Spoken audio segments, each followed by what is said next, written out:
Raportohet për shpërthime të forta në disa zona të Dubarit. Dëshmitarët thonë se një shtres tymi dhe flak mund të shihen në lagjen Palm Island pranë kullës Burj Khalifas të qytetit, sipas raportimeve të agjencisë Reuters.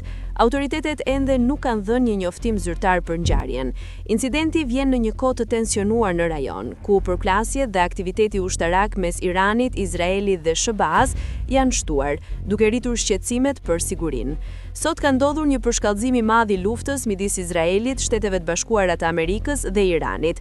Izraeli dhe SBA-ja kanë nisur një seri sulmesh ushtarake kundër objektivave të ushtrisë iraniane. Këto sulme janë bërë kryesisht me raketa dhe avion luftarak drejt bazave ushtarake dhe objektivave strategjike në Iran. Qëllimi i Izraelit dhe SBA-s ishte të dobësonin kapacitetet ushtarake të Iranit dhe të pengonin kërcënimet që sipas tyre vinin nga programet raketore dhe ushtarake iraniane. Në Teheran dhe në qytete të tjera të Iranit janë dëgjuar shpërthime të fuqishme dhe ka pasur dëme materiale në zona të banuara.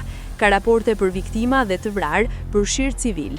Pas këtyre sulmeve, Irani ka reaguar menjëherë duke nisur kundër goditje me raketa dhe dron drejt bazave ushtarake ku ndodhen forca amerikane dhe në disa raste edhe zjarr kundër Izraelit.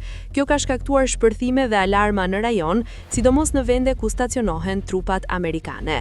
Situata është shumë e tensionuar dhe ka çuar në frikë për një konflikt më të gjerë rajonal, pasi raketat dhe goditjet po ndikojnë edhe në vende të tjera të lindjes së mesme.